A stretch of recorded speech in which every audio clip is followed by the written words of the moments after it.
Yes, BEST and BFST class, I welcome you to another topic in statistics, and that is correlation and regression. This is one of the inferential statistics, and it looks at determining whether a relationship between all two more variables exists. Starting with correlation, correlation determines whether a relationship between two variables exists, or it determines whether there is a relationship between two variables, while regression describes the nature of its relationship. Is it a positive relationship? Is it a negative relationship? Is it a linear or nonlinear relationship? And therefore, this topic seeks to answer the following questions. Are two or more variables related? That is correlation. If so, if they are related, what is the strength of this relationship? So there we use what we call a correlation coefficient. It tells the strength of the relationship. Is it a positive relationship or weak, or there is no relationship? Then what type of relationship exists? Now we have a regression. Is it negative, positive, linear, or nonlinear? Then what kind of conclusion or predictions can be made from this relationship? So to answer the first two questions, we use what we call a correlation coefficient, like I've mentioned. And for example, if there are many variables that contribute to heart disease, maybe such as smoking, lack of exercise, some hereditary, and maybe poor diet. So a correlation coefficient will determine, first of all, you need to know whether there is a relationship between all these variables with heart disease. Is heart disease related to smoking? Is heart disease related to lack of exercise? Is heart disease genetic? Is heart disease due to poor diet? So that is a correlation. Is there a correlation? Is there a relationship? Then of these variables, which one contributes more than the other to heart disease? Now that's when we get the strength of the relationship. Of smoking, lack of exercise, being hereditary, and maybe poor diet, what contributes more to heart disease? So we can tell, or we can get to know that by using or by interpreting the correlation coefficient that exists, or by getting the correlation coefficient. So there we are able to tell which one is more related or which one is more determining than the other. Then to answer the third question, we ascertain the type of relationship. And there are two relationships, simple or multiple. In a simple relationship, there are two variables. We have what we call an independent variable and a dependent variable. So a dependent variable is what we call the explained variable, or the variable that changes because of the other variable, because of the independent. So a simple relationship analysis is called a simple regression, and there is only one independent variable that is used to predict the dependent variable. For example, in this scenario, if we are looking at maybe a relationship between smoking and heart disease, that would be a simple regression when we are only looking at one factor, which is smoking. So smoking will be our independent factor, and then heart disease will be our dependent factor, because the heart disease depends on smoking. So what depends on the other is what we call the dependent variable, and what contributes is the independent variable. And in a multiple regression, for example, here we looked at smoking, we looked at poor diet, we looked at not exercising. So when we have multiple independent variables, or we have more than one independent variable, then it is a multiple regression. And these are always used to predict one dependent variable, which is our heart disease in this case. So in simple regressions or simple relationships, so these can be positive or negative. A positive relationship exists when both variables increase or decrease at the same time. And a negative relationship means as one of the variables increases, the other decreases, and vice versa. So when there is a positive relationship, for example, if there is a positive relationship between smoking and heart disease, A positive relationship will mean the more someone smokes, the more chances of someone getting a heart disease. But then if it is a negative relationship, it will mean the less someone smokes, the more chances of getting a heart disease, which might not be the case. Please don't quote me. I'm just giving it as an example. So finally, the fourth question asks what type of predictions can be made in our day-to-day life. So before we look at the regression coefficient, we are going to look at scatter plots. So in a simple correlation and regression, a researcher collects data on two variables to see whether there is a relationship. For example, if a researcher wishes to see whether there is a relationship between the number of hours of study and the test scores on an exam. So she must select a random sample of students, determine the hours they studied, and then obtain their grades on the exam. So this basically means that the researcher is assuming that performance or the grades that a student gets depends on the number of hours that student studies. So the two variables of this study are the independent, so the independent variable is the variable that is always controlled or manipulated. For example, in this case, the number of hours. Someone can study for more hours, someone can study for less hours. So that is our independent variable. And then the dependent variable cannot be controlled. What you get at the end of the day cannot be reversed, yet you have a chance to adjust your study hours. So therefore, the grade a student gets depends on the number of hours. So the grade is our dependent variable, and that depends on the number of hours. So the number of hours are the independent variable, or the grade is the explained variable, while the number of hours are the explanatory variable. So the number of hours of the study is the independent, also referred to as the x variable. So it is the x variable because when you're plotting, then the independent variable is always on the horizontal axis, which is known as the x-axis, and then the dependent is the y-axis or the y variable.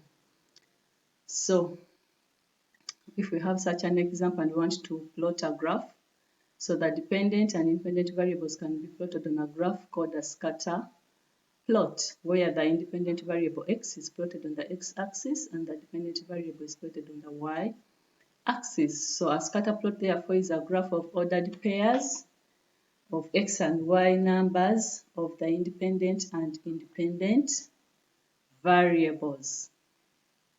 So a scatter plot is a visual way of describing the nature of relationship between the independent and dependent variables. So an example here, we are required to plot a scatter plot for the data obtained in a study of age and blood pressure of 6 randomly selected subjects.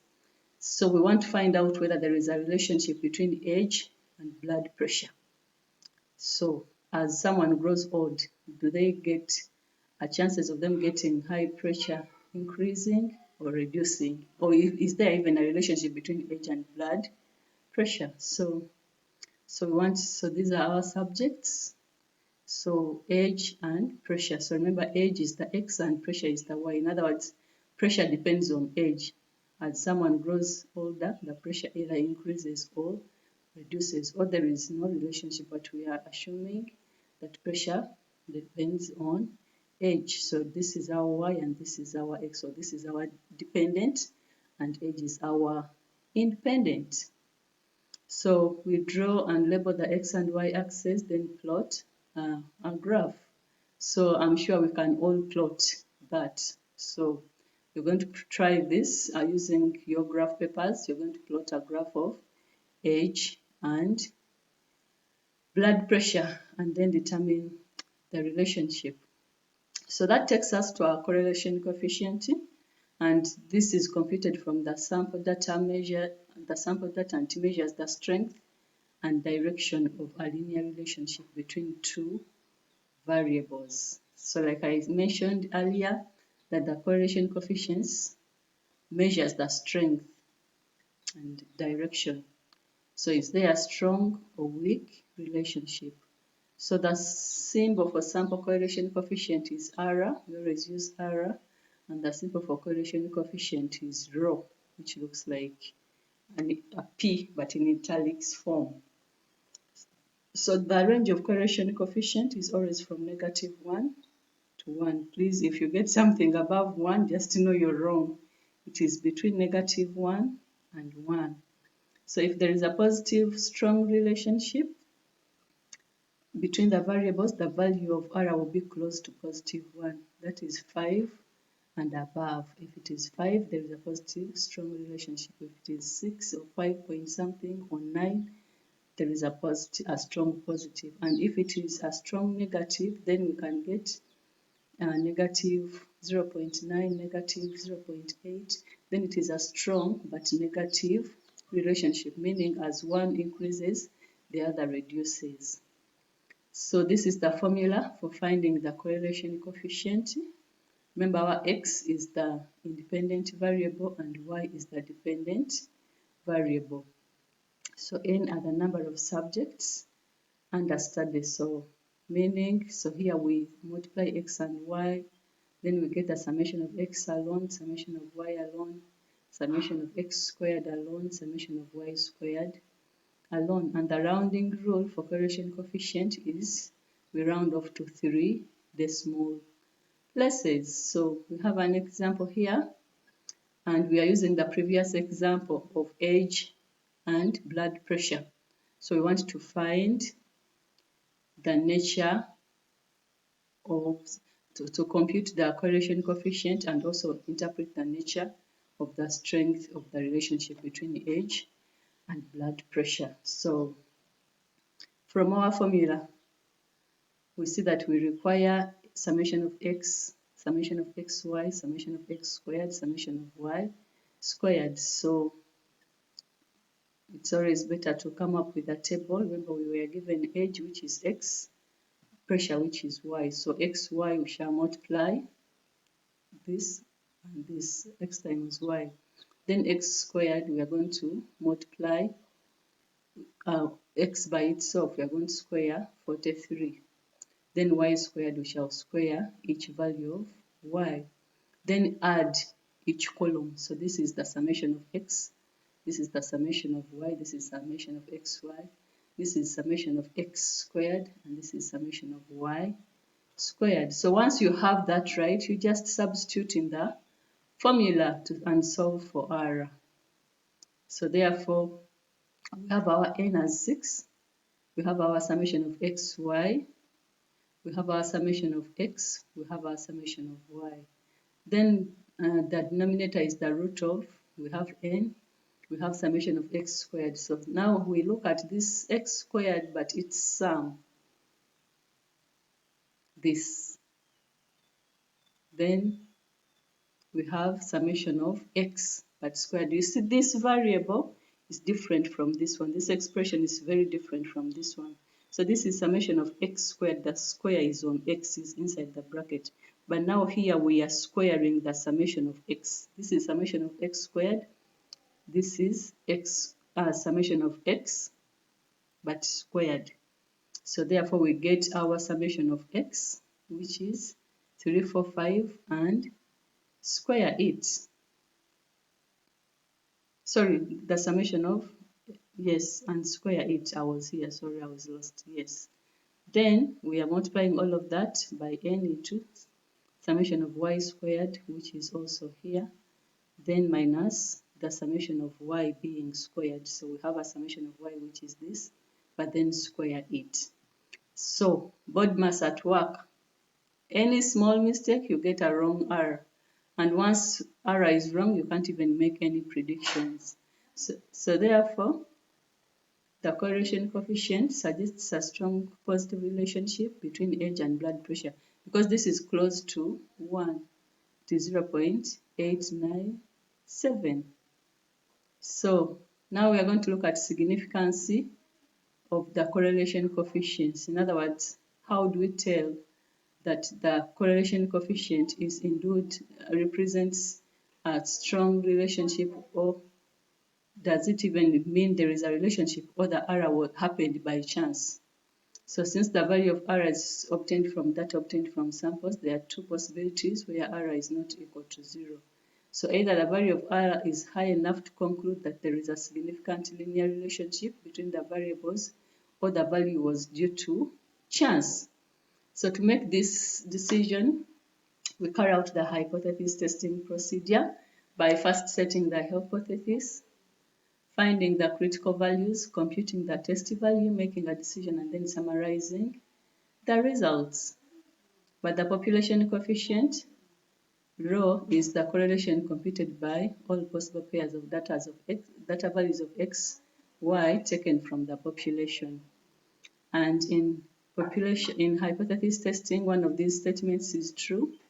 So either our alternative is that the population coefficient is 0, and meaning that the null hypothesis means that there is no correlation between x and y, or the population correlation coefficient is not 0, meaning the alternative hypothesis means that there is no significant correlation between the variables in the population.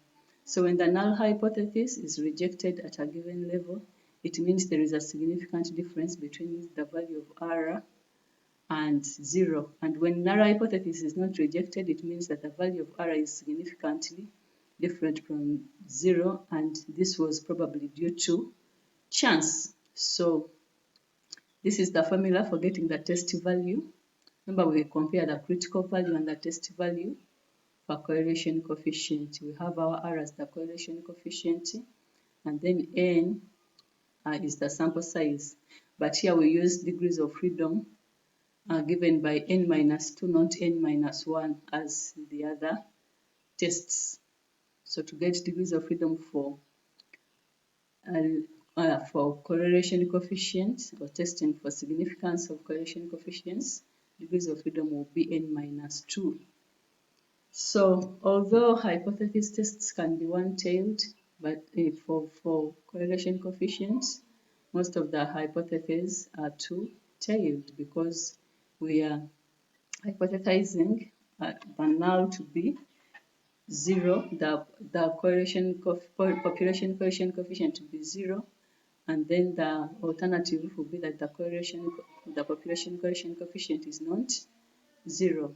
So the two critical values are used, and they are found in the t-distribution table, meaning we use the t-table. So when testing the significance of a correlation coefficient, both x and y variables must come from a normally distributed population. So for example, test the significance of the correlation coefficient from the previous example, the one of age and blood pressure, at alpha is equal to 0.05, and remember our error was 0.897. So we state our hypothesis, and the null will be that our population coefficient is 0, and then the alternative will be that our population coefficient is not 0. So step 2, we find the critical values, and since we are working at alpha is equal to 0.5, and the degrees of freedom are N minus 2, so that will be 6 minus 2. So from our t-table, what will be our critical value? So it is a two-tailed at 0.05, and degrees of freedom are 6 minus 2, which are 4. So our critical value is 2.776. So it is either positive or negative 2.776. Now computing the test value using our formula, we have N, we have R. So our test value is 4.059.